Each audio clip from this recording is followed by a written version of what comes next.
Hello, everyone, and welcome to this episode of the Gamepodular Unfocused podcast. I am your host, Scott, and with me today, as always, is Seskra. How are you today, Seskra? Doing absolutely lovely. We're just at the very start of daylight savings time over here, so I'm officially claiming the title of Savior of Daylight, and you can't prove otherwise.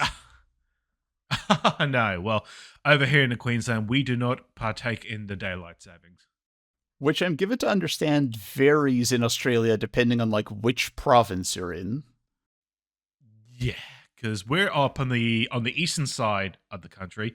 We're out the northeast for the whole country, and we don't partake in it. But the other ones, New South Wales and Victoria, underneath us, they do. And I think, I'm not sure if South Australia or Western Australia do. I say this lovingly and respectfully, that sounds insane. The idea that some parts of the country do and do not partake. Oh, I mean, working with a job, if you're working with a job that is done nationally, you have to take into account, if you're, say, like working to 5 o'clock, you have to take into account that most businesses who close at 5 o'clock, if it's in New South Wales or Victoria, they'll close at your time, 4 o'clock. Absolute mad lads. Oh, goodness. Nothing too exciting for me. We've just seen a couple of weeks ago, we were in the midst of potentially it was still devastating, of a massive cyclone, Cyclone Alfred. It was going to hit our shores up in North Queensland. Mm-hmm. But thank goodness, we were all prepared. But thank goodness, for us, it wasn't. It was just really very windy, very rainy. No massive damage where we were. Very glad. But that's not to say that. Yeah, but that's not to say that was universal for the entire sector. But no, that was just. Yeah, we don't normally get cyclones. Yeah. When I think of extreme weather in Australia, cyclone is not the word that comes to mind. No, you think more, it's just extreme and heat. Mm-hmm. As you know, all notice, Hilka. Hilka is not with us this episode. But hopefully they'll be with us in the next one. Yeah, he's just a bit indisposed at the moment, but should be back right as rain next time. Busybody. I'm gonna remind everyone that we do have a Patreon that you can go onto our Gamepodular website. Check out our Patreon. Chat us a few dollars, and help us with our operation here. Yeah, for less than a tube of tennis balls a month, you can listen to these two weirdos, and sometimes a third weirdo. I mean, that's just good value. Weirdos Incorporated. Mm-hmm. All right, and let's get to what we've been playing during the last episode.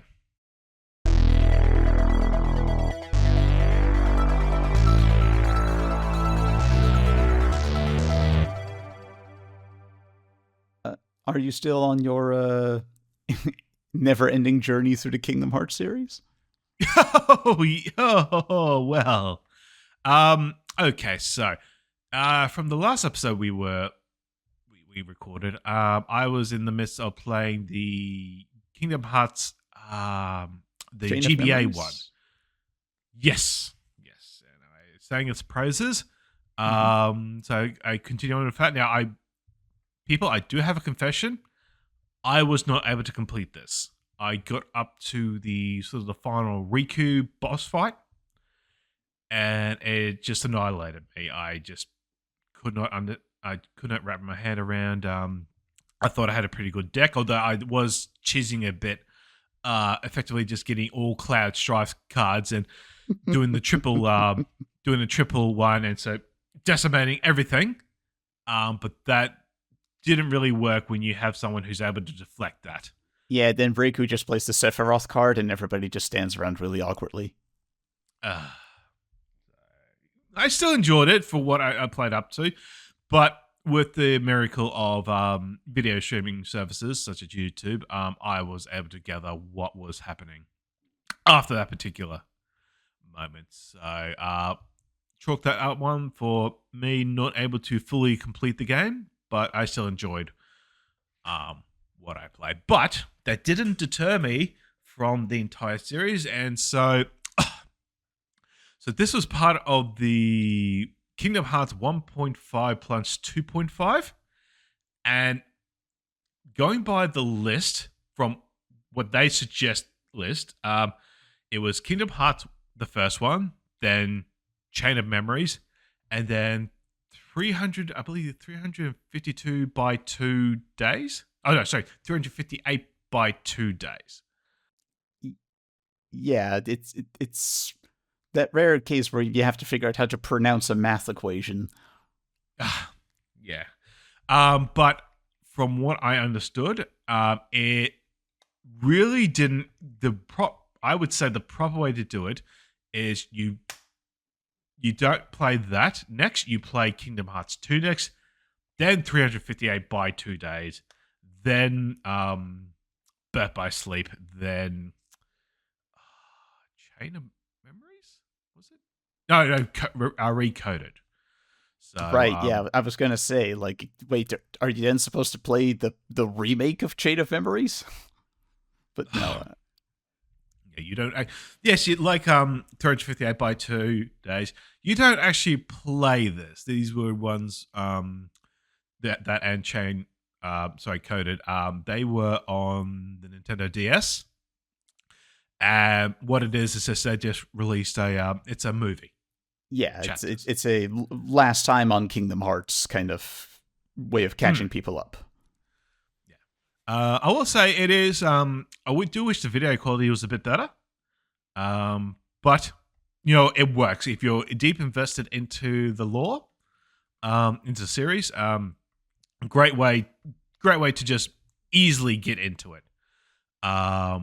Like it would have been better if they would be actually recreate the game, but it might be just bit too full on, maybe a bit step too far. Just getting all the resources out there to do that, considering it was on a dual screen system. Yeah, like it's one thing if they don't fully remaster it, but like you can say just give us the original game. Well, if the original game was on 2 screens and you're playing it on a system that uses 1 screen, somebody is going to have to do some kind of remastering. So I get they didn't necessarily want to go through that effort. But I was so what I ended up playing next was Kingdom Hearts 2. This is apparently, as you advised me on our Discord chat, that this is the one everyone sort of is their favorite. I can sort of I understand why. Good romp to go through. Sort of a similar sort of evolution of the first Kingdom Hearts. You pretty much stay effectively the same way. You play as Sora alongside with Donald and Goofy. Mm-hmm. You sort of do get some other interesting quirks. You end up getting a drive gauge. This works by you effectively taking on enemies, getting sort of orbs like your health and your money. Mm-hmm. I still love the fact that the money is called MUNNY. Yeah, it's like a literal child wrote it, which makes it very charming, honestly. It's something out of Winnie the Pooh, which is also in this. But drive gauge allows you to have certain forms. So you've got ones where you got there's one where you got like 2 swords, and it'll be your device on how like either one is if you've got Goofy in your party, or if you've got Donald, if you got party, or if you got both of them in your party. Because with these Kingdom Hearts games, when you're playing a game, you can actually, when you go on a certain world, like say you go into the Mulan world, you can actually swap out Junior Golf or Goofy, Donald or Goofy with Mulan. Mm-hmm. And so this sort of incentivizes you, okay, if I really want to use this drive form, which one do I need? Do I need Goofy? Do I need Do I need Donald? Which makes you sound like a very malicious middle manager at Disney. Like, do we really need Goofy? What's Goofy My done for goodness. us lately? But that's yeah, but actually, I think the first drive form is the one that we use Goofy with, so I always make sure I normally have Goofy with me anyway. But no, some interesting like Disney franchises on. Winnie the Pooh again. You've got yeah, as I mentioned, Mulan. You've got the Lion King. You've got Pirates of the Caribbean. Yep. Yep. And you've got interesting thing because they had Hercules in this one as well, and the voice actor who does Phil, who was originally voiced by Danny DeVito in the movie, sounds so much like him, and it's like I honestly thought it was like, oh, this is Danny DeVito because they've also got James Woods as Hades. Oh yeah, James Woods loves doing Hades. He'll do Hades on a dime. Not a big fan of the Woods though, but God no. Like, if you want to get mad at James Woods, just Google James Woods. But yeah, I'll say this for the man. Like, there was a terrible, cheap, and I mean like dirt cheap Hercules TV show back in the 90s, and he still did the voice of Hades because he just loves playing that character so much. Yeah, I mean he's even in the he was even like in the PSP one, and I haven't played the latest one I'm playing. I haven't played all of it yet, but be interested to see if he's in that as well. But I just sort of thought I thought James was in it. I thought Danny DeVito was, but apparently not. But that's all right. But yeah, what's that? Oh, Tron. You got to have Tron. There is Tron. I love that. It's just weird and why I know obviously there's a synergy, it's a corporate structure, but it's still need to go through those. And also I also mentioned that you actually first start off not as Sora, but as a character named Roxas. And oh my goodness, like I started playing as Roxas and looking with his ragtag team pals, and I was just saying like, when was Limp Bizkit gonna show up? Like the early 2000s aesthetic. My God. Yep. Like the first Kingdom Hearts doesn't actually have that much of the Square Enix circa 2000, pointy-haired teenager energy. It genuinely keeps it a lot pretty dialed back, but that kind of stuff does seep into the franchise more as you keep going. Yeah. Oh goodness, but no, there is there's a big whole thing with this Roxas character. I know it's a decades old game, but I'm not going to spoil it. Just because I don't want to confuse anybody at the moment. Which, given that it's Kingdom Hearts, we could very easily do. I'm slowly piecing it together. I'm still playing through the series. But no, it's you've also got Ansem the Wise, who I did twig that was Christopher Lee who voiced that. Yep, they did actually get. I want to say in like not one of his last roles, but like he very rarely does voice acting of any kind. Yeah. So yeah, this is sort of the one that sort of, it's like any like video games are sort of, they're not like films as like the first one is the absolute best, and then it slowly degrades over the sequels. Kingdom Hearts is sort of the second one, sort of it's everyone's sort of favorite, like Mega Man 2 in a sense. Yeah, the thing I hear most often about Kingdom Hearts 2 is that the combat is sort of the tightest and smoothest that the franchise ever got. Yeah. And going from that, I once I did end up beating Kingdom Hearts 2, I did watch 358 by 2 days. And And then I play Birth by Sleep, which is the PSP one. And this is a prequel. Effectively, sort of way before, a bit before the original Kingdom Hearts. We play as three characters. You play as Ventus, you play as Terra and Aqua, who are all Keyblade wielders. And they it's a story where effectively you play as each of those characters. They've got their own. Each character plays within the same sort of time frame, but you play it up to the end. And then the credits roll, and then you go into another character, and so forth. Speaking of voice acting with that, I didn't twig it at the time, but because there's two characters. There's let me have you Master Elkist, who's sort of the master of these ragtag keyblade wielders, and he has a master Xehanort. Now I didn't twig it at the time. It was Xehanort. He sounds so familiar. Get to Aqua's playthrough, and then I'll go work this out. And then I realized it's Leonard Nimoy. Mm-hmm.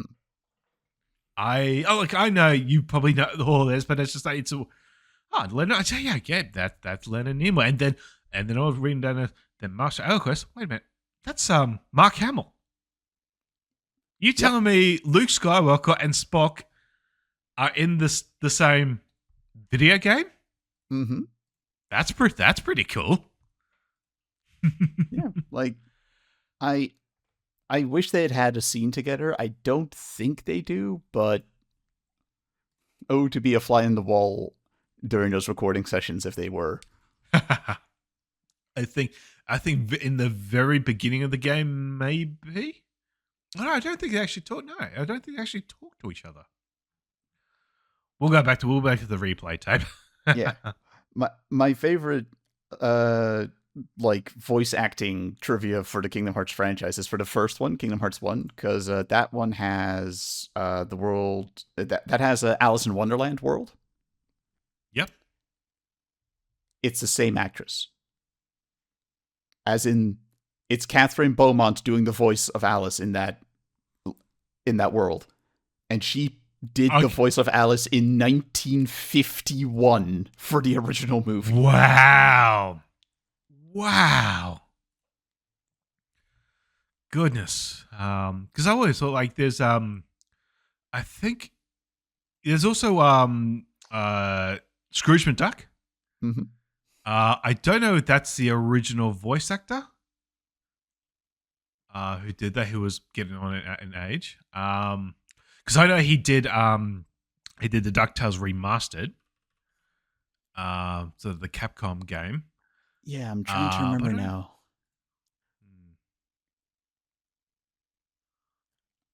It's hard to say, but yeah, like in general for Kingdom Hearts, Disney legitimately they have a way of making people pick up the phone. Like, okay, I don't think they're ever gonna top Catherine Beaumont as like the deep cut, but as a rule of thumb, if they can get the original, they will. And as in cases like with Phil, who you previously mentioned, if they can't get the literal actual original, they'll get someone who does a damn good impersonation of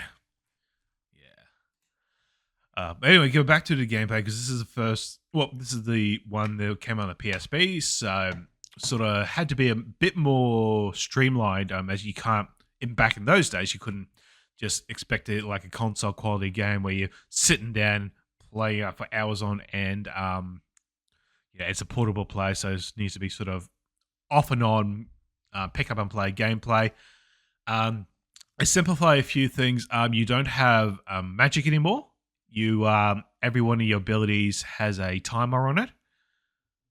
So you get something like a cure ability, whereas you would in the past if you need to rely on magic. This one you can just cure yourself, and you so wait a little while. So ends up being a bit more easier. You can take out a few enemies just knowing that if you're down on health, try and push through it, get the enemies. Or just go ahead and cure yourself then and there. and then just try and push through, and not having to say like either rely on like try and prep up your magic or using potions which are finite source. But yeah, I ended up because my main strategy of all three characters was effectively just launch them up with gravity in the air and then shock the hell out of all the enemies. That was pretty much my strategy. Oh no, man, magnet and then shock. And then I would do that twice. Electromagnet. Yeah, it was a bit cheesy. But actually by Aqua's stage, I actually got a it was an overkill ability where effectively she would get like fire swords around her and just start going through, and anything she'd hit would just be decimated. Excuse me. And it was once the ability ended, it would normally be that the ability you could just load up again. Yeah. So it was a bit of cheesing. But no, I very much enjoyed this one. The only issue I would say is that it was one of the ones where if you beat all three characters, there was that fourth secret ending that you had to figure out how to do. It was because throughout the game you collect these Xehanort reports, and once you got all these reports, then you could go to the secret chapter. The fifth one you had to actually go through. It's sort of a boss rush mode. You had to do it with a particular character. I think Terra, with one boss that you had to do. So there's a bit of wicked for that, but I ended up I did that, beat the final boss, and yeah, and then I ended up watching Recoded, and then that was the entire thing of the Kingdom Hearts 1.5 plus 2.5. Yeah, I'm trying. I'm making a sincere effort here to remember like what Kingdom Hearts games are left to go after that. You've got like obviously 3. Dream Drop Distance exists. I don't know if you want or need to play it. Well, we'll get into that. Yeah, Dream Drop Distance. And then there's yes. There's one. I think it's called Kingdom Hearts Cross or Key or something. It was like a Japanese only mobile game. Yeah, it's a It was. I think it was. It was released on iOS and Android. It's been delisted. But it is actually. It's a movie. And then the final one is called Kingdom Hearts 0.2 Birth by Sleep, a fragmentary passage, which is sort of goes after Birth by Sleep from the PSP. And this one is sort of, I don't know if it came out before Kingdom Hearts 3 or after, but it's sort of a precursor to Kingdom Hearts 3. Right. 0.2 Birth by Sleep. A fragmentary How passage. many colons can they fit in one title?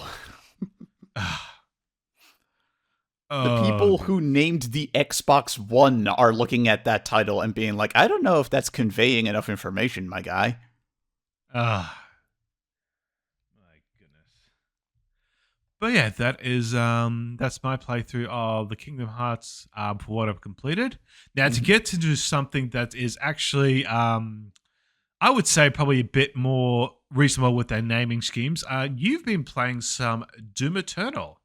I have, although given that I actually finished the game, it's I would argue that it's deceptive advertising, not in fact eternal.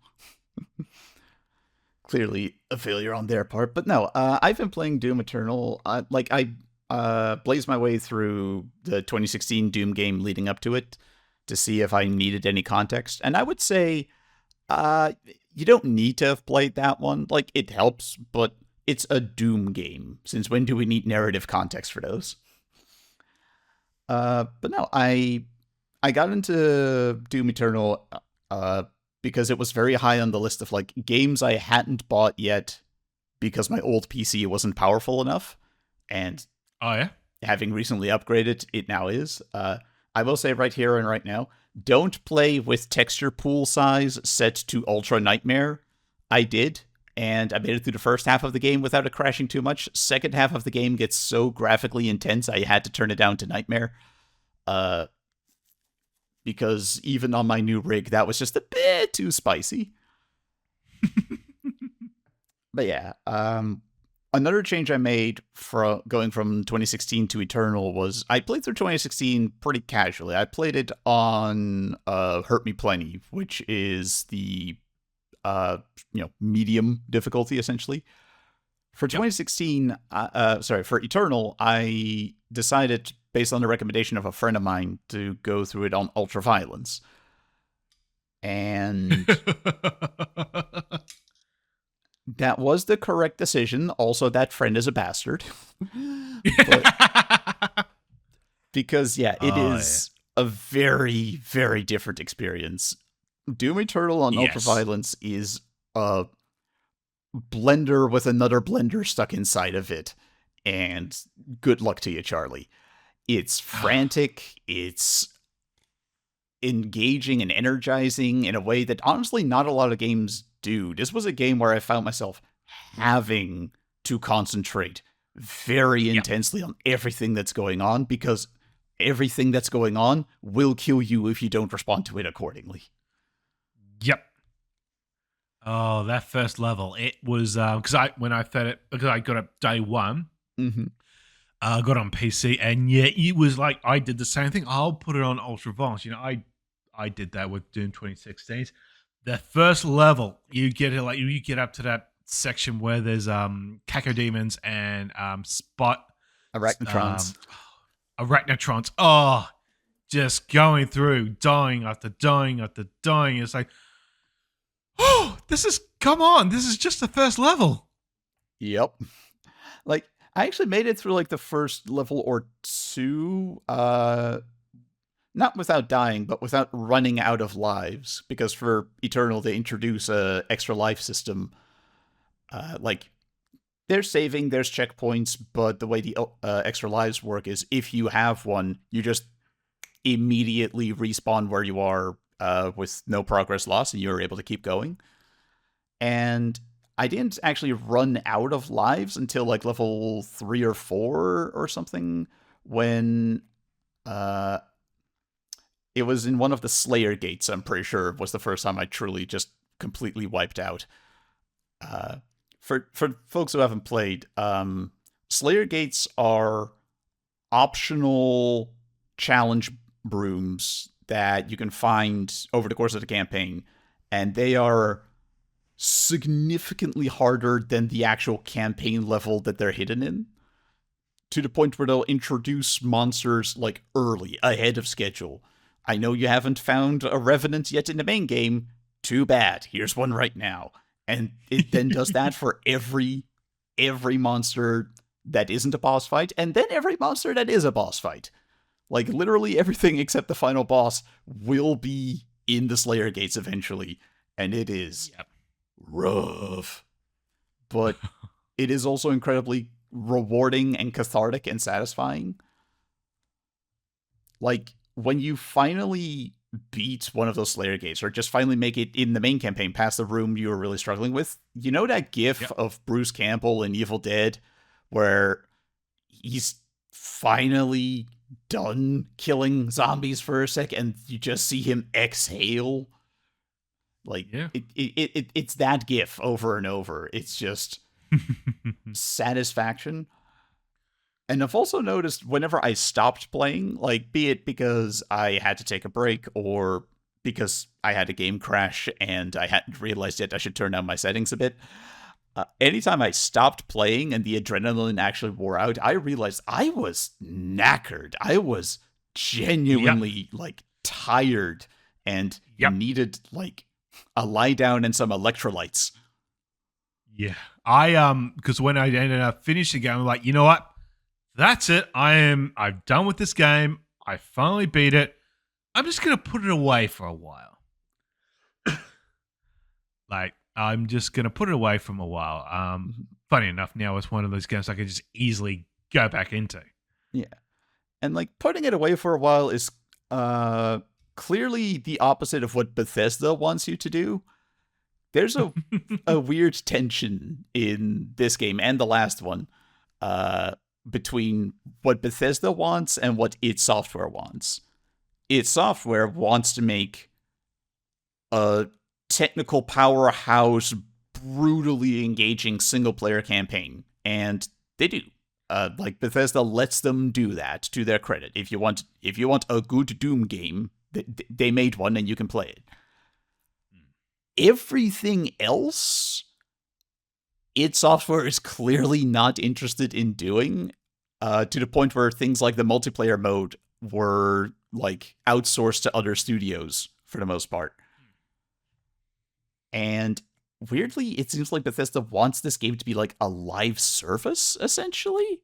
Like, there's weekly challenges and reminders to, check out the new skins you've unlocked for multiplayer and join us on the Discord. And guys, do you have any idea how cringe all of this stuff looks when you put it in your main menu?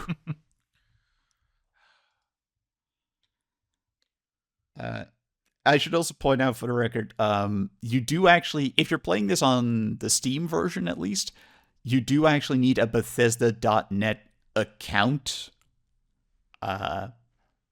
which I reluctantly did. It's like they've not bothered me in any way about it since then. Like, I haven't had to go to my email and confirm and verify. It's just, okay, make an account and then right away you can keep on playing. But yeah, if I would need to double check if you need to make an account for the console versions. But if you are absolutely determined not to do that kind of thing of like not making accounts for games, maybe give this one a pass. Although if you are, I'm not gonna lie, you are gonna miss a pretty darn good game. I liked Doom 2016. It was a good time. I like this a lot more, if I'm being entirely honest. Yeah, it's the same. Love 2016. Just this one, Eternal, is just I get it. I get what they're trying to do, and it's sort of you kind of know. Can I actually go? It's one of the things. Can I actually go back to the previous game? See, I haven't tried that, but I'm afraid I wouldn't. Like, I think if I tried to play 2016 now, I'd be like, why is everything in molasses? Why is everything like not constantly trying to kill me? Yeah. What is this? A game for ants? So, did you end up for the entire playthrough? Did you play on Ultraviolence? I did. I did the entire playthrough on Ultraviolence. I did every Slayer gate. I did all the level exploration, like all of the optional fights.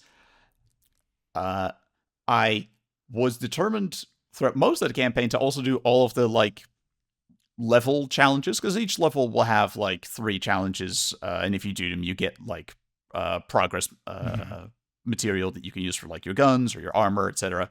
And it'll be things like kill 5 demons with the splash damage from your shotgun's grenade launcher. And like throughout most of the campaign, I was like, oh yeah, doing all of those. And then in the very last like quarter of the game, they start asking for specific glory kills. And that's immediately where I stopped caring, because that had been an issue for me in 2016 as well. Like, glory kills, for if you don't know, for anyone listening, it's, you've done a lot of damage to a demon, you've kind of staggered them, and you can come in for a melee kill up close, during which time you're invulnerable and you get some health back. It's great. They're a good system, well implemented. For these challenges, the devs ask for very specific glory kills. Get the, it'll be like, get 3 glory kills on Revenants where you hit the left foot specifically. Yeah. And I'm like, guys, respectfully, you're setting a challenge that's finicky, legitimately kind of finicky, because like it's a very small part of the like character model that I'm supposed to target. And sometimes from a direction I'm not entirely clear on, because like it'll say the left foot. I don't say this as a joke. I mean this as a sincere question. Is that my left or his left? The game doesn't say. And yeah, it's finicky. And this is a game that's not conducive to finickiness. Like, I can't afford to stand still and figure out exactly where to point this because I have 18 cacodemons trying to eat me. I'm sorry, too stressed. I don't need this. Yeah. So the specific glory kill kind of challenges I didn't do, but otherwise, yes, I went on a very completionist playthrough entirely on ultraviolence. It felt really good for the most part. Like, by the time you get to the very end, I was starting to get a little fatigued of it. Like, I've already discussed the literal way of doing that, but also just the final boss fight. I don't want to spoil anything, so I'll just say there are things that happen in the final boss fight that wore on me a bit of like, I'm being given tools to compensate for it, but you are introducing a new thing that wasn't in the rest of the campaign and is a bit annoying. On that note, I feel like I should address something which I did not find annoying, but I know has been controversial about this game, and that's a very particular enemy. Oh. Yeah. One you might have heard of called the Marauder. Because Doom Eternal, compared to Doom 2016, it's a game that generally encourages you to be more precise and exacting and considerate, because most everything has got like an optimal way of killing it. Yeah. A great example is the cacodemon. Like, you can shoot it until it dies, that works, but ideally you pop a grenade into its mouth and that'll immediately stagger it so you can glory kill it. But as I said, you can just go shoot at it until it dies. There's one enemy, the Marauder, that's the exception to that rule. You have to hit them during the brief window where they're vulnerable, and shortcuts like, say, well, just, slice them in half with the chainsaw. None of those shortcuts really work on these guys, and so a lot of people found them to be very aggravating. Two things. Number one, there are less than 10 of them in the entire game, and that's if you're being hyper-completionist. Like, if you're not doing the Slayer Gates and whatnot, I think there might be 5 maximum. So they're not a big part of the game to start with. Second, I thought they were honestly fine. Like, it's the game tutorializes in no uncertain terms how you're supposed to deal with them, and the window where they are vulnerable is very clearly telegraphed. Honestly, the thing that annoyed me about them the most is when the game tutorializes, it says, keep them at medium distance, because if you get too close, they'll shoot you with a shotgun. You get too far, they'll shoot you with a blaster. And the game and I have different opinions on what is medium distance. Have you got a tape measure? Can you calculate the distance? Like, empirically, could you? Yeah. So I think. Go ahead. So I was just thinking. I think for a lot of people, and myself included at the time, I think like Marauder was brilliant. I think at the time, like the first time you meet the Marauder, it was okay. You understand how they operate, but then the second time you meet up, it's like, oh, I didn't realize they're going to be with other enemies. And I think it's sort of the whole rush of trying to deal with these other enemies, and then you've got this Marauder you have to sort of focus on. Trying to wrap your head around that. I think that's what threw off a lot of people, and the whole thing, like, you couldn't shoot a BFG at it. It would not it would not, as you said, like chainsaw BFG will not work. But once you get the mechanics right, I mean, it's just dashing. You got to make sure you're dashing, you're jumping, you're dashing around. Make sure you do dash ability, and then when they do their green eyes, you hit it with a ballista, and then quick change to a super shotgun, rinse and repeat. Yeah. I mean, Ballista works. Just Super Shotgun by itself also totally works. Yep. I mean, I completed this. I first got it for PC, but I completed this Ultraviolence on the Switch. In which case, brief tangent, how does it run on Switch? Because I don't know how you could run this game on Switch. Let me tell you, because I own all the id Software Bethesda games on Switch, starting with 2016. It is the one that runs the best. Like they're all of them are 30 frames per second, but in sort of frame rate, pacing wise, and image clarity, like you'll get stuff like the second Wolfenstein game, like get down to like quarter resolution. It looks blurry in some sections. You didn't have that with Doom Eternal. It was I know it was 30 frames per second, but it was clean. One trick they did do with I was quick tangent when they if you're on portable mode and if you're on the cutscenes themselves will be 20 frames per second. But once it gets into gameplay, it goes 30 frames per second. Just weird sort of concessions like that, but it works. Yeah, absolute.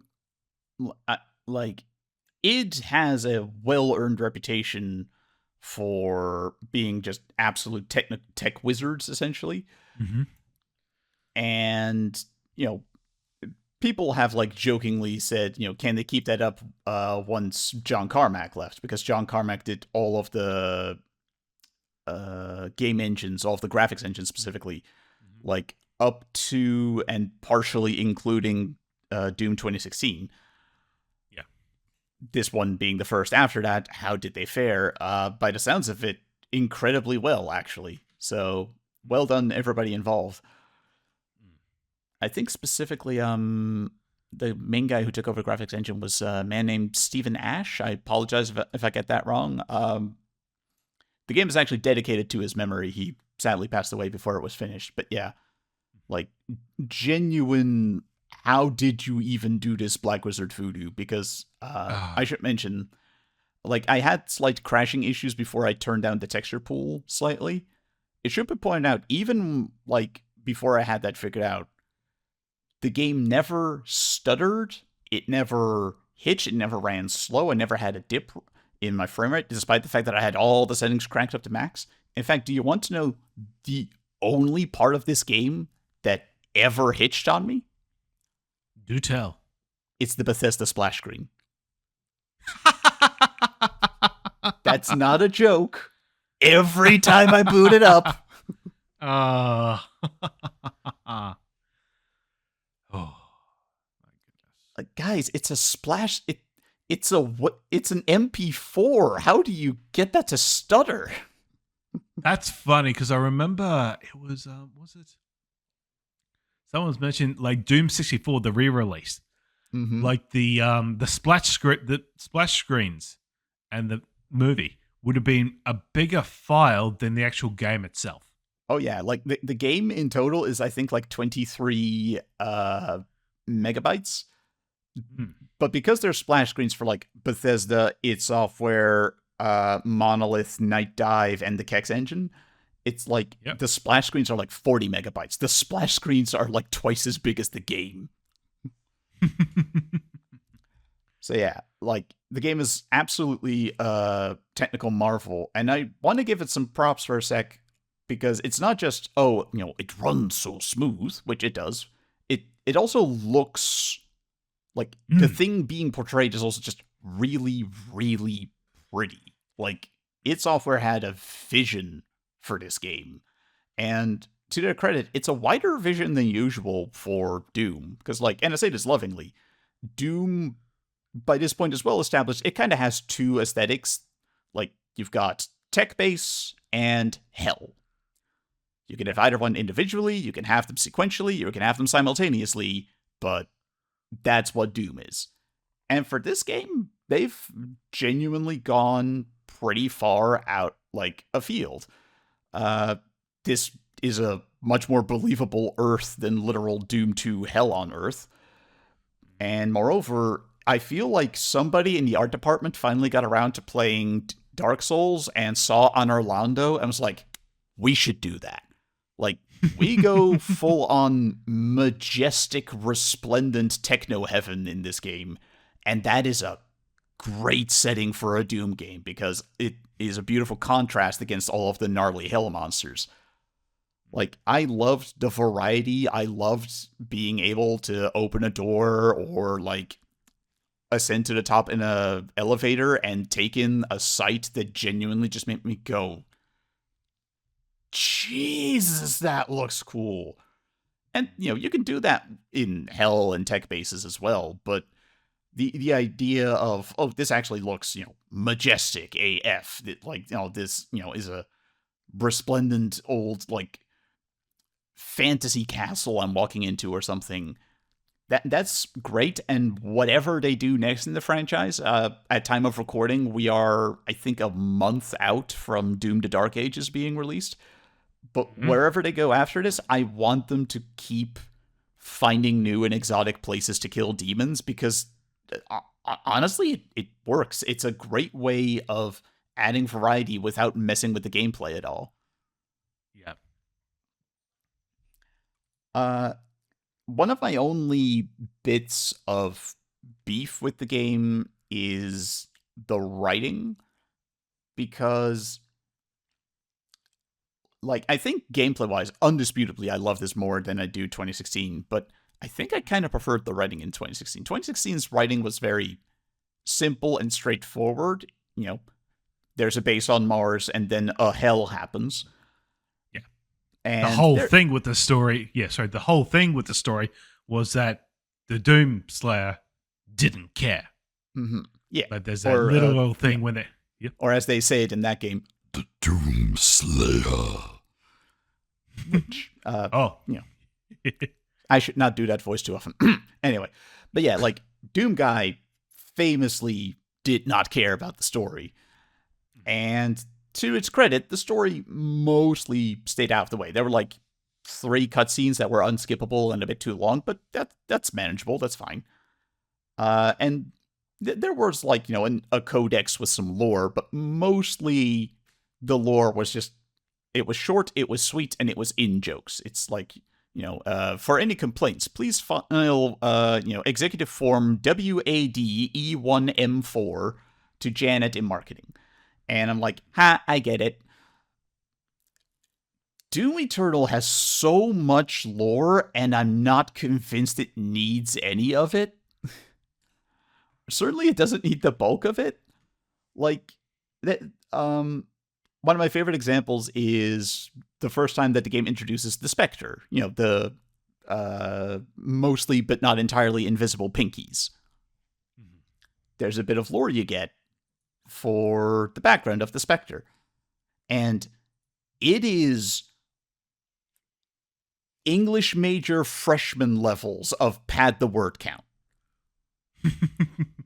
Like, if I may quote for, like, this is just one sentence I'm going to quote here from the codex entry on the Spectre. Divined in desecrated ruins, untouched by light for an eternity, warlocks of an abandoned sovereign house unearthed the verboten scripture, seeking rebellion by means of black magic against the rule of the infernal archdemons. And I'm like, God, America McGee's World 3 in Quake didn't vamp this much without saying anything. It genuinely has that Quake 1 feel of, like, a dungeon master who forgot to actually prepare the lore for your D&D session, so he's just hoping to make it sound impressive, and you'll hopefully not notice that there isn't a plot. So much of the lore feels like that, and granted, the game doesn't make you read any of it. Like, you can entirely ignore that. But there is also a lot more in the way of like actual in-game cutscenes this time, and they are skippable. Want to make that clear too. But yeah, there's a lot of actual in-game talking, and that does fare better than the lore entries.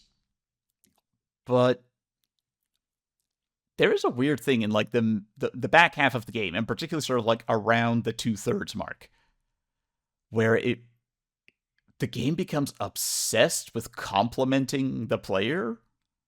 Well, complimenting, the Doom guy. Sorry, the Doom Slayer. But I'm playing as him, so really all of the praise is going to me, the player, and I feel a bit patronized. Like, I tone it down a bit. Like, guys, I haven't even finished the game yet. Like, I'm not done. Earth is still very much in danger. So, but people are already being like, "Is he a god?" Question mark. Except not really, because we're pretty much saying you are. Like, guys, for a game developed by id Software, this game is obsessed with stroking my ego, and that just seems like it's off-brand. We get it. You know, Doomslayer, it's the new Jesus. We get it. So, like some people made a big deal around the time of the game's release over the fact that Doom Guy speaks in this game. It's not much, for the record. It's like 2.5 sentences or thereabouts, but for some people, it was a major taboo.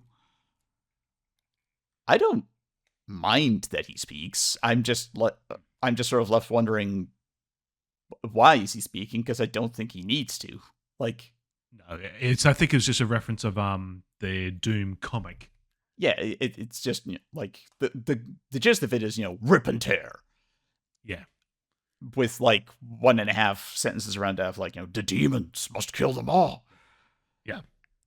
And like, if I had just read in one of the codex entries that like the Doomslayer's war cry was rip and tear, I'm totally fine with that. I don't mind the idea of him saying that, but the actual cutscene where he does it, I'm just like, this game gives a lot of backstory to the Doom Slayer, and some of it is actually kind of interesting. Like, it ties in the game with the previous games. Like, this is the same Doom guy from 1 and 2 and 64.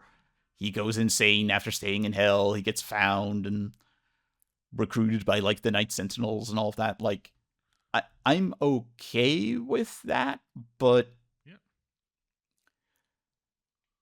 they also try. There are attempts at like get like the game wants you to feel that history to some extent. Like, the last couple levels is all like like there's literally a moment where like, okay, start of level, voiceover from the person back at your like home base being like, "This is where your legend began," and I'm like, "Yep, dude, chill." My legend isn't even over yet.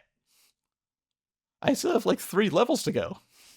Yeah, that entire level was just one cutscene over another. Yep. And I don't know, like, on the one hand, playing on Ultraviolence, I am glad somebody is acknowledging I'm very good at killing demons, because Lord knows it's taking me some effort, but I do feel like they're really overdoing it on that sense. I hope that gets reined in a little bit for Doom to Dark Ages, but they do a better job this time making the iffy writing either skippable in the cutscenes, or in the case of the codex, you never have to read it. It's entirely ignorable. And the actual gameplay is it is just kind of sublime. Like, I have almost zero complaints. Yes, it's tight on resources. Yes, you don't have nearly as much ammo as you used to. What that forces you to do is, I think, a net positive for the gameplay. Like, it's like the difference between playing a Resident Evil game on like easy or medium and playing it on hard. Because if you know the game, if it's not your first time through, if you play a Resident Evil game on easy or medium, it's not really survival horror. You're not that worried about your resources. You know you can get by. Whereas on harder difficulties, no. You take it seriously or you die. You have to think about your route and you have to accept there's going to be moments where, like, I'm going to have to run through 3 rooms in a row where I can't really afford to stop and kill anything because I have, checks notes, 4 bullets left and I need to fight a boss at the end of this somehow. I need to recharge my chainsaw. Exactly. Like, I adore what they did in this game. There was like one time where some of the changes chafed against me a little bit. It was relatively early, and I was fighting a cacodemon, and I had completely run out of ammo fighting everything else, and I didn't have enough chainsaw fuel to be able to chainsaw it. And in 2016, that would have been a bad situation, but it's like, well, you have your infinite ammo pistol. It'll take a bit, but you can kill it. In Eternal, you don't have the pistol anymore. So what do you do when you're literally completely out of ammo? Yeah. Well, you have your recharging grenade launcher, which, if you get it right against the cacodemon, pop it right into their mouth. That's an immediate kill. I'll admit, I was also very low on health, so I was mostly running away, so it was hard to get a good shot. So I kind of did this like 3-minute rim around the rosy, running around the arena. Just like waiting for the recharge, try and get the shot. Didn't quite get him. Okay, run around again, waiting for the recharge. In that particular moment, it didn't feel great. I was like, just give me my darn pistol already. But that was like the only time I really felt that way. And it mostly just came down to like, I should have like more carefully aimed at the mouth. Yeah. If I had done that, I wouldn't have needed to do any of it. Mm-hmm. But yeah. In conclusion, go ahead. Yeah. As I was just saying, there's also, I will just say it was a funny moment for me. It was, well, for like a 4-year-old game. When you first meet the Doom Hunter, the game sort of is prepping up. This is the thing that's they as designed specifically to take on the Doom Marine, the Doom Slayer. Yeah, big boss fight. Try and work it because it's got one. You have to work out how to get rid of its shield, then attack it. Then attack it when it's got no shield. So you got all these enemies trying to get at you.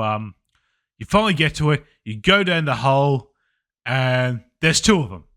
Yep. And I don't know. Like, I was playing through. I was like, "This is funny. I know what they're doing. I know they're messing with me. I know they're just they've done this, and they're laughing at me. Haha! This is. You thought you only had to do 1. Now you got 2 of the buggers, and it's got those. It has got them. It's like they are trolling. Yep. And like, not they're trolling in a way that isn't insurmountable. Like it's not. They do care about your gameplay experience. They just don't care about your feelings. Is how I would phrase it. Yeah. It's sort of like when FromSoft trolls, because absolutely FromSoft does trolling sometimes. Like, oh, there's this cute little mushroom man. Let me walk out to them. Thwack. Yeah. The mushroom men are some of the strongest enemies in the game, as it turns out.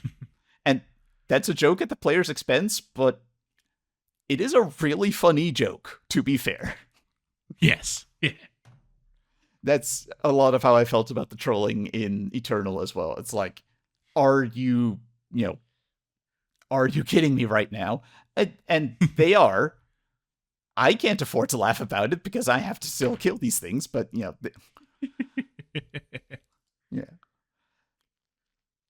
I think the biggest troll, it wasn't. I don't even. It wasn't as deliberate a troll as the double Doom Hunter, which sounds like a tie-in sandwich they would do at like a 7-Eleven, but I digress. I think the biggest "Are you serious right now?" was when I was doing one of the Slayer gates, and I'm like, okay, it's a Slayer gate, but I'm managing, I'm doing okay, I'm staying alive, and then one of the Marauders shows up, Yep. and I'm like, you put a Marauder inside of a Slayer gate,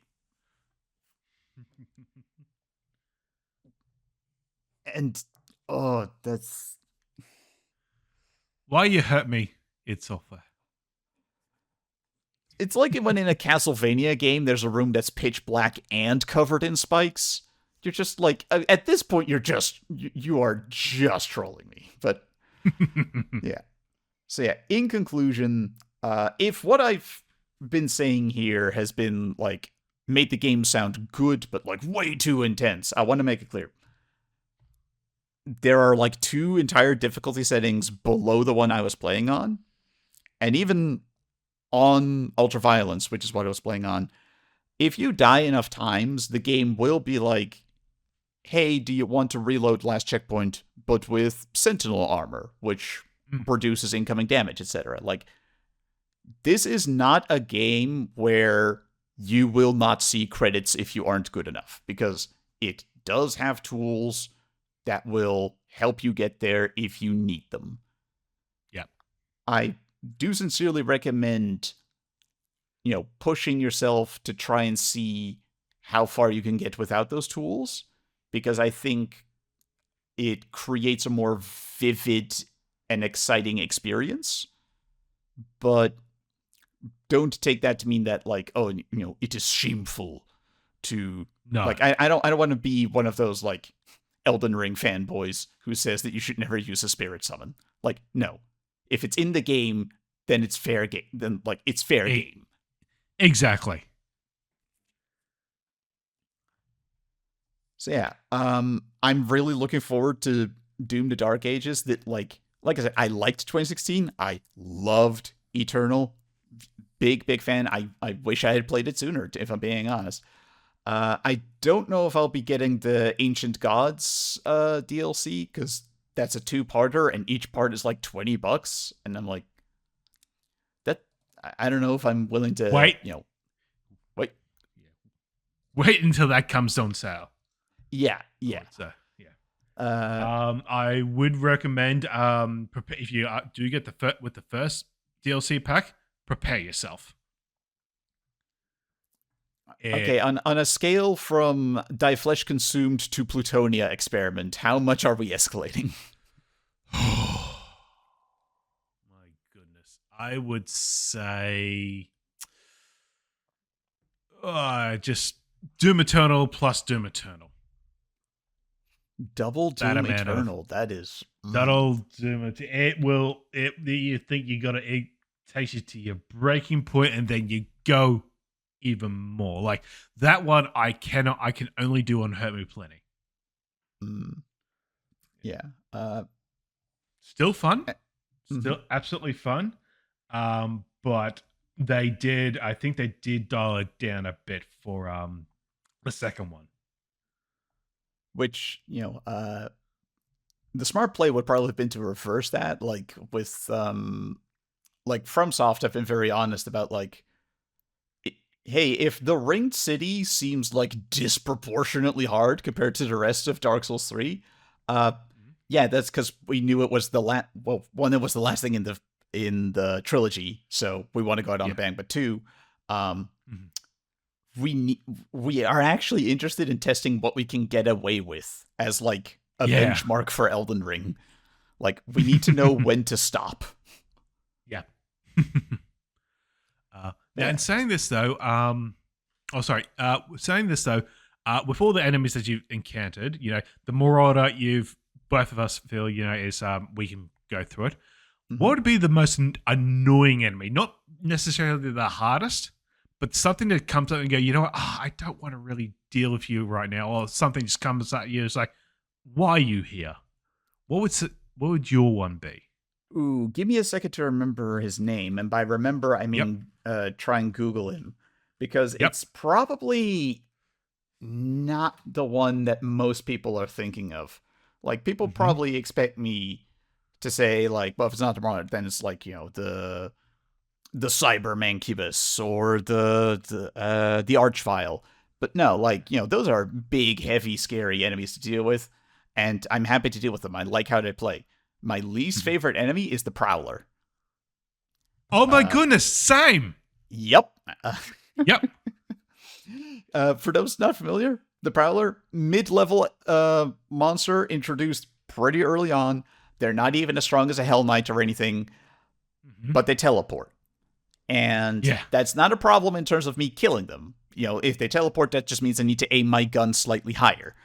But the problem with them teleporting is I will be in a fight, and I will dash in a direction that milliseconds previously was a clear, unobstructed exit strategy, and then one of these mother bussin' Prowlers will teleport in my way, and now I can't dash out of the way anymore of the big attack that was going to kill me, and now, in fact, has killed me. So, yeah, my least favorite is the Prowler. Like, they're not a disaster. They're not like, the one thing that ruins the game. They're not the hardest thing to deal with, but I'm not convinced the devs fully appreciated how the combination of like pretty tight and condensed battle arenas plus teleporting enemies that can obstruct your path, that's not a combination very conducive to survival.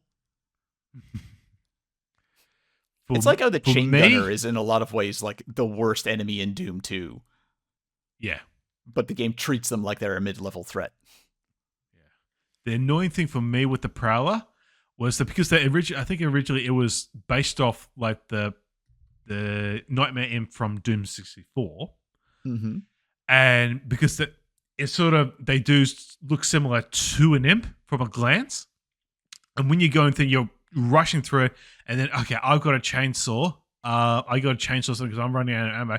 Okay, there's an imp there. I'll get that imp.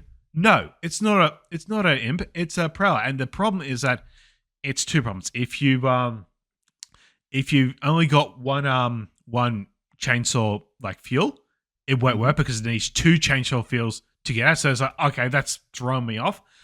And if you do have more than that, you waste two, where you could just easily done it on like an imp. Yep. So it's a double whammy. It's just the most annoying. I would. So yeah, I'm not going to sit here and tell you it's a perfect game. As you can tell, we have some pet peeves, but I do think it's a genuine evolution and improvement on the previous game. They've set a very high bar for themselves, and we know, historically speaking, Doom can fall short of the standards that it sets for itself. Like, Yeah. Doom 3 is not exactly a bad game, but it is unambiguously a disappointment. I'm really hoping Doom the Dark Ages sticks the landing. I guess we'll, tune in next episode to see if it is.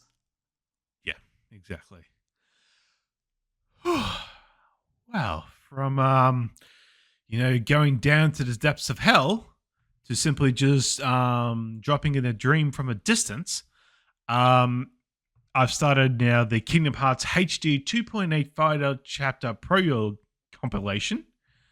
Bless you. That is it. Thank you, because of that. But this is the one. I'm just look for all the Kingdom Hearts in the games now. I'm just going to refer to this one as Kingdom Hearts 3DS. This is the Kingdom Hearts Dream Drop Distance. But yeah, this is a 3DS one. And this sort of this is I think this is a sequel to it takes after Kingdom. Well, I think. Oh god. Now I'm trying to figure myself because I think Coded takes place after Kingdom Hearts 2. So I guess this one takes place after Coded. But Coded was just a movie, but oh my god, that's weird stuff. Yeah, the further in you get, the more the plot does kind of become spaghetti, and you have to try and figure out where the strand starts and how far along you are. But the thing is, I'm just spending maths here, but I sort of understand it. Like, I sort of go, okay, if I think back, okay, this is where this one goes, and this is where this one goes. It's like I'm sort of understanding. So as I said, I am deep within this right now. This one plays a lot like it plays more like Kingdom Hearts 2, but it's also got the sort of the birth by sleep mechanics. So it doesn't have magic anymore. Oh, it does have magic, but magic is sort of a reference to say how powerful an attack is. But it's still got the same, regenerating, like say cure ability or fire ability. This one, because in the previous Kingdom Hearts game you are visiting worlds. This one you are visiting dream worlds. It's just another way of saying you're visiting worlds. But in this game you actually play as both Sora and his good friend Riku, sort of antagonist in the first Kingdom Hearts game, but sort of they become friends again, and it's sort of like with Birth by Sleep, you sort of play those characters separately. In this game, well, you do play them separately. You actually play them in tandem because the mechanic of this game is that when you're playing, say, Sora, you've got a sort of a drop gauge bar. And what happens is that when that runs out, you go to sleep. And you have to wake up as Riku. And they go on there, like you sort of, the first sort of main level you get into is the, what is it? The Hunchback of Notre Dame. Mm-hmm. And so you have to, it's as if you're playing these games, like you have to drop into the level, like sort of like akin to like the gummy ship. This was just always annoying, but this one is sort of you're actually literally dropping into the world, as you have to board in, you have to do certain things like beat a boss or collect a certain amount of items to actually open up the portal. And so you have to do that with each character. And so effectively, they say like you play as Sora, you drop through, you're fighting, and then you have to go to sleep, and then if you're halfway, and then you play as Riku, he has to drop down, drop, play through the game, and say like if you go like a third, then when you go to sleep, you wake up as Sora, and then you continue on from the half of the game, the half of the level, right? And so it's it's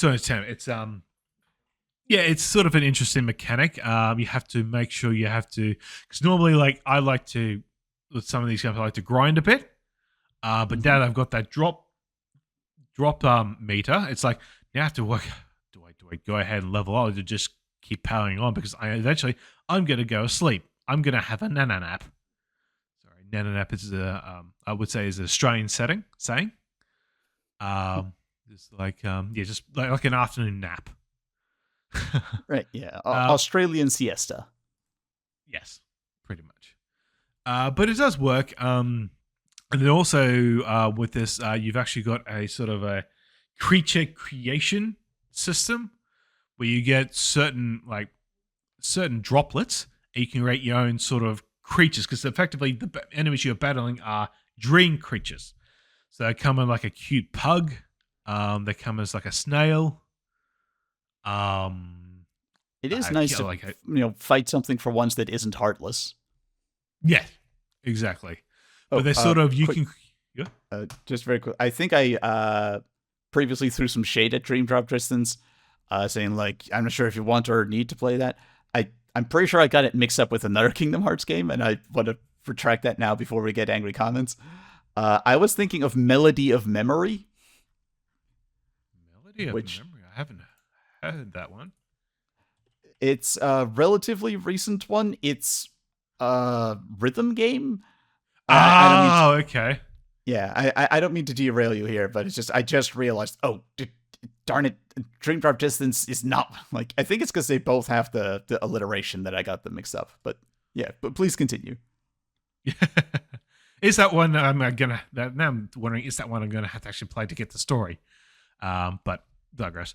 But no, it's so you actually create these dream like creatures, and they with those creatures you actually unlock. You level them up. You unlock ability like an affinity chart with them. To say like you'll be able to like drop how long your magic takes to recharge, or how much health you have, or increase your defense and that sort of thing. And so it sort of encourages you, right? You could have two enemies with you. No, so two of these creatures with you, fight alongside you, akin to like Donald and Goofy, because I don't at the moment I haven't encountered them yet. But they sort of act like that. And then you can also get a third one which doesn't play, but you can keep in there so you can level up. So yeah, but it's got like a whole bunch of these ones, and I'm just like, I gotta level every one of them, and it's like if I level up and then I gotta like take out some, put it back in, take them out, and put new ones in, I'm going to start not from scratch, but sort of like I'm gonna lose like I'm gonna lose like some of my health, some of my attack power. So I'm sort of trying to wrap my head around that. But it's sort of, I think it's the way you sort of do it is that you have your sort of, because Riku and Sora, they share everything. Like they share the same items. There are certain abilities that Riku could do and certain that Sora can do. But it's like potions they share, and these creatures they share as well. So you can literally just, I have the three same creatures. I can assign them to both Riku and Sora. I think the game is sort of trying to get you, right, you could experiment, have three unique creatures with Sora, and then another three with Riku. I think that's a sort of the what they're trying to effectively do. Mm-hmm. But no, I've only gotten up to I haven't gone far into that. I've done the Hunchback of Notre Dame. I'm up to Tron Legacy. So I have met Jeff Bridges, both of them. Is it Jeff Bridges? I believe so, yes. The dude. Well, I know the first one is Jeff Bridges. The second one might be an impersonator. Okay. Yeah, Jeff Bridges. He's the dude from The Big Lebowski. But no, it's that's a bit of a wild one. But yeah, it's just playing that. I'm up to. I've done that with Sora. I've completed that with Sora. Now I'm playing that as Riku. Yeah. But no, I'm definitely having a fun time with this one. Very excited. Just go through it. Then I'll finish this one. I'll watch the mobile one, not play it, watch it, and then I'll do the and then I'll do the final bit, and then it'll be Kingdom Hearts 3. You know what? By this time, they'll probably end up releasing Kingdom Hearts 4. I don't know. I don't know if, because I've got Xenoblade Chronicles X. I want to play that, but I sort of feel like I have to. I don't want to say I finished my vegetables to go thing, but it's sort of like because like definitely like Kingdom Hearts is really good, but it's sort of like I sort of want to play something else at the moment. But Xenoblade Chronicles X, that's a big thing. Yeah. That if you actually finish that and try to go back to where you are in Kingdom Hearts, I worry you might not fully remember where you left off. Like, wait, but who is this again? And who are you? And I'm sorry, which of you is the evil twin? And I'm sorry, you are a heartless, or you're a nobody of a person who fused with. So yeah, I see where you're coming from. Of like, I'm not. I too sometimes like hold back on playing certain things because of sort of like meta reasons like that. Like right now, I have God of War Ragnarok loaded up and ready to go, and I'm intentionally not playing it because I'm also playing Monster Hunter Wilds, and I know I'm gonna get those two control schemes mixed up if I try to play them at the same time. Oh yeah. Oh yeah. I sympathize. But this series, it has Mickey Mouse. How complicated could it be? Very. But no, that is. Yeah. But no, that is. So I'm going to continue on with this, and then hopefully by this time, next episode, I hope I'm into Kingdom Hearts 3. Going through But breaking apart the Rift from that, you've been playing some Ratchet and Clank Rift Apart. How's that going for you? Uh, it it was an absolute delight. Like I played it for the same reason as Doom Eternal. Of like, this is way too powerful for my old machine. I need to hold off until I have more beefy bit of hardware. And this was Yep. number one on the list. Actually, I beat this game like almost a month ago by now. I was just very eager to get to it because like, disregarding like artistic intent and the aesthetic choices being made, I think just on a pure visual fidelity level, like the sheer prettiness of what is being shown, I think Ratchet and Clank Rift Apart might just be the best looking game I've played so far, like ever. It it is ludicrously beautiful to look at. Which, I mean, it's Insomniac Games. They have like 80 animators over there. It's a genuinely stupid number, and it shows. It all shows. The game looks amazing, but it was also just a ton of fun to play, and the story was really good. Like, this is my first time sort of returning to the Ratchet and Clank franchise since, checks notes, the very first one. It's been a hot minute. And when I say the first one, I mean like a PS2 demo disc that included a demo for the first one that was one of those demos that wasn't actually very blocked off in terms of how much you could do. It just tried to make things so hard that you would give up, but I was stubborn and I didn't. And yeah, there wasn't a save feature, but if you just never turn off the console, that's not a problem. So you could get a lot done in Ratchet and Clank 1, the demo, if you just never turned it off. But I digress. Point being, this is me, like, returning to the franchise for the first time in quite literally like 20 years or something. And I need to give props, just all of the props, to James Arnold Taylor, because I was not even playing for like 5 minutes when I realized, wow, I've missed Ratchet. Like, Ratchet, James Arnold Taylor is a genuinely good actor. Final Fantasy Yep. X is not representative of what he can do. And Ratchet is his masterpiece. I genuinely feel that. Like, he is so good at it, and Ratchet is such a good, fun character. The specific moment that made me feel it is, there's a moment when he talks to the shopkeep for the first time, and she knows more than he does, but thinks she's supposed to be playing like undercover and, keep it all hush hush, and is clearly worried about doing a good job. And even though our man Ratchet is 100% out of his depth, still trying to make sense of everything that happened in the plot, he catches on to her social anxiety like 2 sentences into the conversation, and by the time that it finishes, he gives her like the winking thumbs up of like, doing a great job, miss. And I'm just like, that's my guy. I've missed this guy so much. And all of the characters are genuinely very fun like that. Like,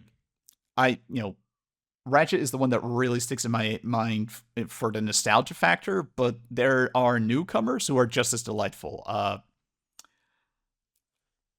To give the very, very short version of the premise, there might have been a tiny little bit of a shattering of dimensions. I'm not pointing fingers, but reality warping may or may not have happened. Passive voice. And we get to see a universe where the last surviving, I'm trying to remember the name of Ratchet's species now, and I'm failing. But instead of Ratchet being the last of its kind, it's actually Rivet, who is co-star in like essentially his dimensional equivalent or opposite. And similarly, Clank has got a dimensional opposite in the form of Kit. We've got Ratchet and Clank, and we've got Rivet and Kit. And Rivet and Kit are both actually also really good, fun characters, each in their own way. Like, I love the warmness of Ratchet, but I also can genuinely relate to how like neurotic Clank can get. And Rivet and Kit are fun spins on both of those. Like Rivet is somebody who is very optimistic, just a tiny little bit as a coping mechanism. It's not that she isn't sincere in her optimism, but like a girl is carrying around some baggage, and then you get to Kit, who is just like an airport terminal worth of baggage, and dealing with it through like different take on Clank's like neurotic sensibilities. So the characters are fun twists on what they usually are, but it's all actually well written. Like the things that people like feel guilty about are very like believable, relatable. Yeah, that would mess you up, and I'm sorry that that happened to you. And I'm saying this to a fictional character in a video game because they're just that well written, you know? And lest we forget, the same dimensional equivalent thing also happens to our villain, Dr. Nefarious. Yep. I love Dr. Nefarious. I love him so much. Like, you know how Eggman is like actually a fun villain in the modern day Sonic games? Yep. Dr. Nefarious is like the senpai that Eggman looks up to. He is having such a good time in this game, and the game is having a good time with him. If there was a live action Ratchet and Clank movie, in lieu of, say, like, Jim Carrey with Dr. Evan, Dr. Nefarious, who would you want to be the actor who plays them? Ooh, good question. We need somebody with a big stomach who can chew a lot of scenery, like somebody who is just not afraid to get a little bit silly. You know what? Actually, give it to Ewan McGregor. Give it to Ewan McGregor and tell him to have fun. I think he would be great at it. Yeah. And yeah, the game is 100% on the same page as Dr. Nefarious, because he arrives in the universe that Rivet and Kit are from, but he can't find his own equivalent. He can't find the other Nefarious right away. So he's like, so what you're saying is there's a spot currently available. Because that universe's Nefarious succeeded. Like, he has taken over most of the universe and is conveniently not here right now. So Dr. Nefarious is just like, I'm just gonna sit on this throne, and if anybody has any objections, please, say right now. Going once, going twice. All right, I'm the Emperor of the Universe now. And it's such a fantastic bit because everybody can tell there's something off. Everybody can tell the Emperor suddenly being very weird. But you kind of just have to go with it. Like, it is clearly an Nefarious. And okay, I need to give this shout out. This is I genuinely laughed out loud when I saw this happen. There's a moment where Nefarious realizes that this is actually working for him, and so he bursts into laughter, and we have Netflix subtitles, triumphant maniacal laughter. Yeah. And then his assistant, Netflix subtitles, nervous maniacal laughter. Whoever wrote those subtitles, I hope they got a pay raise out of it. In general, this game is just very funny. Like, Ratchet has great sense of comic timing. Nefarious is a ball of laughs all the way through. I love the Morbs. They're an entire species of people named Morb. They're all just named Morb. Deal with it. They're a hive mind, and they all have the exact same Minnesotan accent, but they're real nice fellas are. But you kind of just have to go with it, because it's real weird if you stop and think about it. I'm sorry, that shifted from Minnesotan to Irish so fast. Wow, I apologize to our listeners in both Minnesota and Ireland. But yeah, there's just a wicked comic timing to everything, and the gameplay is just really, it's a lot of fun. Like, a good 3D platformer is not exactly hard to find, but This one feels like it balances itself really nicely because it's big, but it doesn't get real. Like, usually if you have a platformer or a Metroidvania or something that where it's like, it's real big, we got a bunch of levels and a bunch of things for you to find. Some of those things you're going to find are going to be like teeth grinding endurance tests of, Yep. well, how long can you pogo yourself along infinite death spikes? And this game does not do that. This game has got its head on its shoulders. It knows that some of the people playing are going to be kids and keeps its difficulty in check on that front, but it never feels like it's... I never felt like I could just coast along during like the big battles and set pieces. And speaking of the set pieces, again, I need to iterate. They have 80 animators working on this game, and it shows. Like, there is so much happening on screen all the time, and it all looks so good, and there's cute gags hidden all the way through, and even, like, everything I've been talking about can intersect very nicely. Like, there could be fun gags just hidden in the gameplay. One of my favorites being, I swear to God, real, actual corner of the screen objective that you get at some point. Unclog the lube tube. Okay. And it's 100% like rated E for everybody. There is nothing lewd about that. But that's like a how was it? Not Banjo Kazooie. Ukulele. And they have a little professor who is a snake that is wearing trousers. Yes. a trouser snake. Mm-hmm. Yeah. So it's just a good time the whole way through. Mm. I didn't realize how much I had kind of missed this feeling of a pretty casual 3D platformer, but it has AAA polish worked into it. Like, yep. In a weird way, this game reminded me kind of the God of War reboot. Like, it, because that's also a not quite open world. I think the designers of that described it as wide linear, which is also not a bad description of Ratchet and Clank, to be honest.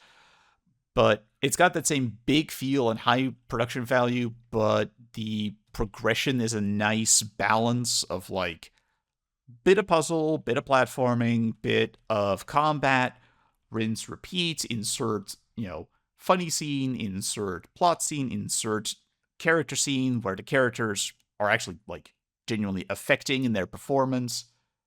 I had a real good time with it. Shout out to whichever Insomniac employee snuck the Beach Boys into this game, by the by. I kid you not, it's Blinky, you'll miss it, but there's a 3-second beat where it's just Ratchet and Clank being guy pals, doing guy pal things, and in the background, this is happening on Ratchet's ship, and he's got the radio on, I guess. But you could just hear in the background going like, I can't see me loving nobody but you. And I'm just, They're on point, and I love it. I get the sense that Insomniac wants to keep this going, possibly with Ratchet and Clank sequel. But more specifically, the thing that they seem to be teasing is, I feel like they want to do Sly Cooper, which... Oh, yeah. Historically not their franchise. Like, that's Sucker Punch, not Insomniac. But they are both owned by Sony, so, they could work it out. And I know for a fact that they did, because Sly Cooper is in this game. Ah. There's a gun you can get very late with a lot of work. That's essentially, the concrete donkey from the Worms games? Where yeah. You just drop a very big, very, very heavy thing on top of your opponent. It's a gun that does that. It opens a rift in space to drop a big thing.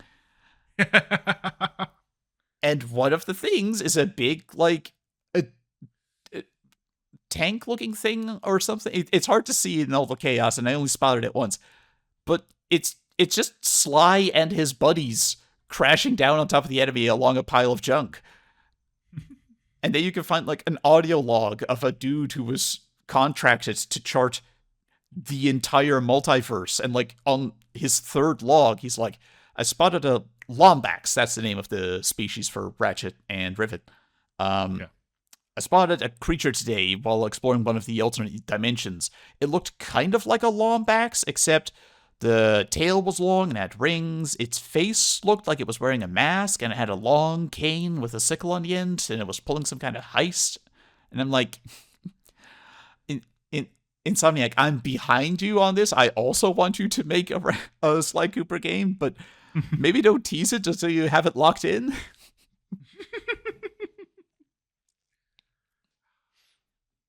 I really hope they do get to do that, because like Sly Cooper is another franchise that I only barely interacted with back at the start of it. Like, again, mostly through PS2 demo discs, but I would kill for Sly Cooper to get the same kind of treatment that Ratchet and Clank did.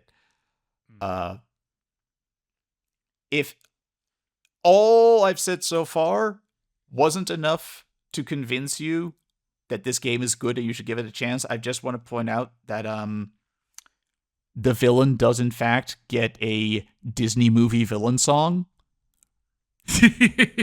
Aw. And it is amazing. More songs in games, just more like singing in games. Legitimately, actually, yes, please. Like, Yeah. I'm one of those people who's like, yes, Steven Universe did get better once like every other episode started becoming a musical. I want more games to embrace this. Go full show tune with it. So yeah, it looks great. It plays really well. It feels very authentic in terms of like the writing and the characters, because I hate to bring up this Dark Spectre. The Ratchet and Clank game they released before this was a reboot nobody really asked for to tie in with the movie that came out. Oh, okay. And general consensus seems to be that rebooting it didn't accomplish anything, and also the new versions weren't that great. So this game just sort of pretends that last game didn't happen, and I mean, I'm demonstrably the wrong person to ask, because again, I haven't played these since like the first one. But I certainly get the sense that there is like an ongoing continuity with many of the previous games, but it's very casual. Like in the same way where you don't need to have played Doom 2016 to play Doom Eternal. You don't need to have played any of the previous Ratchet and Clank games. Like, what do you need to know? I can sum it up in one sentence. Ratchet and Clank are heroes who save the world more than once from the evil Dr. Nefarious. So it's the it's anti-Kingdom Hearts. Yeah. Effectively. Like, yeah. You know what? You said it, not me, but having now said it, yes. A seal of approval. And yeah, that one sentence, all you need. And I don't even need to tell you that, because the game does in fact tell you that for you. But other than that, it doesn't like belabor the point. It doesn't try to catch you up on like, hey, Ratchet, remember that time that we did the really cool thing in the previous game? No, like there's stuff that's alluded to, but it's like I never once felt like I was grossly missing out on any sort of important context. Yeah. So my hat's off to everybody over at Insomniac. Also, just for a really good PC port, because this is the first Ratchet and Clank game to ever get a PC port, and to their credit, they have knocked it out of the park.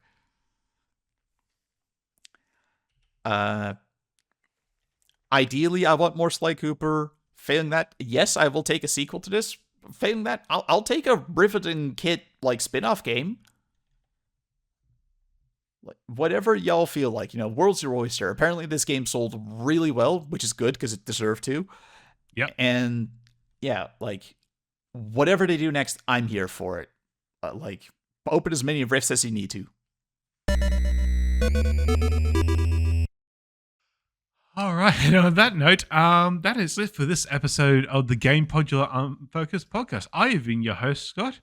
Thank you, Sesfa, for joining me on these wonderful discussions. Thank you for having here. It was great to be me. One day I'll get to be you.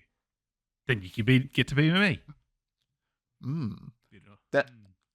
Well, yeah, we'll need to figure out when's our next recording scheduled. April 1st? We might be able to. Ignore me. Yeah. Alrighty, and on that note, we will all see you next time. Bye. Bye-bye.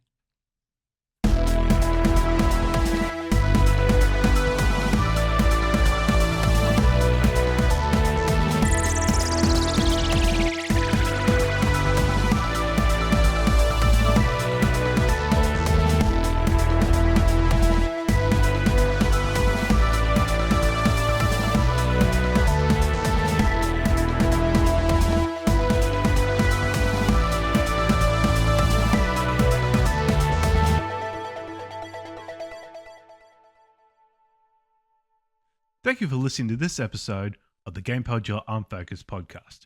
If you enjoyed this episode, please leave us a review on iTunes. It really helps us get noticed. You can also listen and subscribe on other podcast services such as Spotify. Make sure to check out our other show, Unfocused. Be sure to join our Discord server to interact with the lively Gamepodular community. Follow us on Mastodon, Blue Sky, YouTube, and at Gamepodular.com for updates, news, and other content. Links are in the show notes. If you'd like to support our shows, you can buy us a coffee or become a Gamepodular Patreon. The details for both are on our website. This episode was edited by myself, and you can follow me at Blue Sky at ScottyJMan. You can also follow Hilka on Blue Sky at Gear12Turbo or on Mastodon at Gear12Turbo at kind.social. Sesquo doesn't use social media, but they will enthusiastically return any high fives if you ever happen to see them in person.